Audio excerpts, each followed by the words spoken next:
नमस्कार। एक बार फिर से आप सभी का स्वागत है हमारे इस खास कार्यक्रम सियासी चर्चा में, जिसमें आज हम बात करने वाले हैं ग्वालियर संभाग में मचे हुए राजनीतिक दंगल के बारे में, जो कि ज्योतिरादित्य सिंधिया केंद्रीय मंत्री और भारत सिंह के बीच में मचा हुआ है। और स्पष्ट रूप से जो गुटबाजी है वो बीजेपी की साफ देखी जा सकती है। इसको गुटबाजी भी नहीं कह सकते। ग्वालियर में जो चल रहा है उसको अपमानबाजी कहा जा रहा है। कारण मैं है आपको स्पष्ट करके बताऊँगा।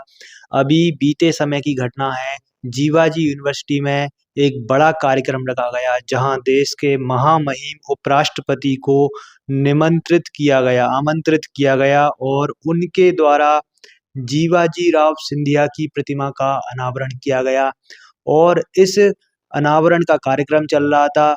अनावरण के कार्यक्रम में एक कार्ड छपवाया जाता है सभी विशिष्ट अतिथियों को बुलाने के लिए। जिन-जिन मेहमानों को बुलाया जाता है उनके निमंत्रण के लिए कार्ड छपवाया जाता है और इस कार्ड से ग्वालियर के सांसद भारत सिंह कुशवाहा का नाम छापना जीवाजी प्रबंधन भूल जाता है, या कहें कि भुला दिया जाता है। क्योंकि सांसद की बात करें तो अपने आप में एक बड़ा प्रतिनिधित्व होता है और राष्ट्रीय स्तर पर, केंद्रीय स्तर पर ग्वालियर की आवाज़ को उठाते हैं और उन्हीं का नाम भूल जाएँ और बड़े-बड़े नेताओं को बुलाया जाता है यहाँ पर। प्रदेश सरकार के मुखिया पहुँचते हैं, कई मंत्री पहुँचते हैं और बीजेपी के ही सांसद भारत सिंह का नाम यहाँ से मिसिंग हो जाता है।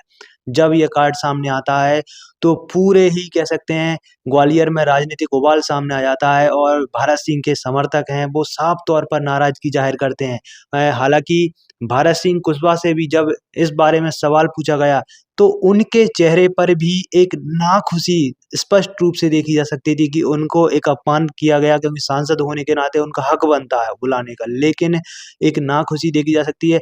मीडिया ने जब उनसे सवाल पूछे तो उन्होंने क्या कहा, सुने।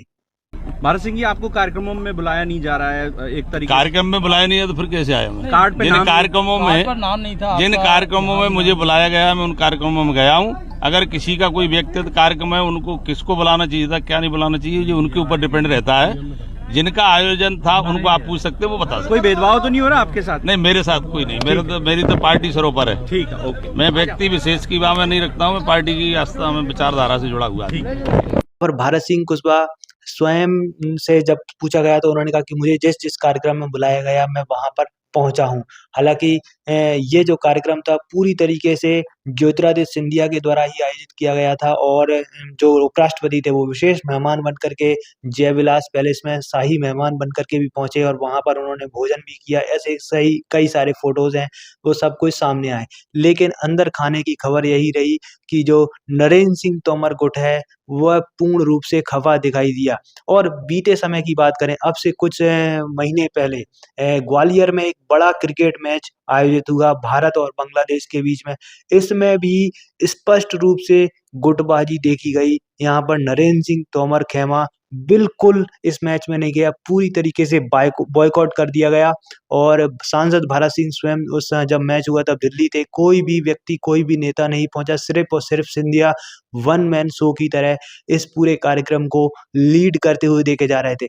अब अगर हम राजनीतिक चर्चा की बात करें तो सबसे बड़ी बात यहाँ पर ये देखी जा रही है कि ज्योतिरादित्य सिंधिया, जिनका कद अपने आप में ही काफ़ी बड़ा है, अब वह बार-बार भारत सिंह कुशवाहा को नज़रअंदाज करके कहीं न कहीं क्या भारत सिंह कुशवाहा का ही कद और बढ़ा रहे हैं? क्योंकि लगातार मीडिया हाइप्स है, भारत सिंह कुशवाहा को मिलती है, बार-बार उनका नाम सामने आता है। इस तरह छोटे-छोटे कार्यक्रमों के द्वारा क्या भारत सिंह कुशवाहा को ही बार-बार सिंधिया हैं, वो लाइमलाइट में, स्पॉटलाइट में ला देते हैं? क्या कहीं न कहीं सिंधिया को क्या उनकी इस छवि का नुकसान भी उठाना पड़ सकता है इस कार्यों के द्वारा? क्या सोचना है आपका?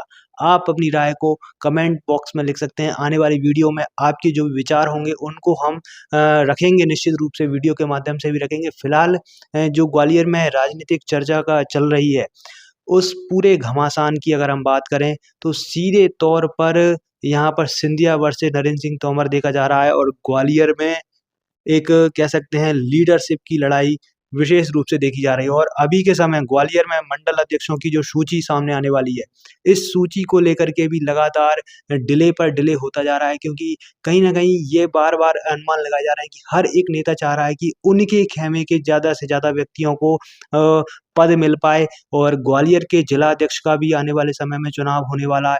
अब यहाँ पर ये देखना काफ़ी दिलचस्प होगा, अभय चौधरी ही ग्वालियर बीजेपी के अध्यक्ष बने रहेंगे या फिर कोई नया नाम यहाँ पर सामने आ सकता है, और वो किस खेमे से होगा, ये तो वक़्त ही बताएगा। लेकिन हमारी सभी विषयों पर नज़र बनी हुई है बारीकी से, और जो कोई भी घटनाक्रम सामने आएँगे, हम उन पर विशेष वीडियो, विशेष जानकारी आपके समक्ष उपस्थित करेंगे। तब तक बने रहें हमारे साथ ऐसे ही न्यूज़ अपडेट्स के लिए। धन्यवाद।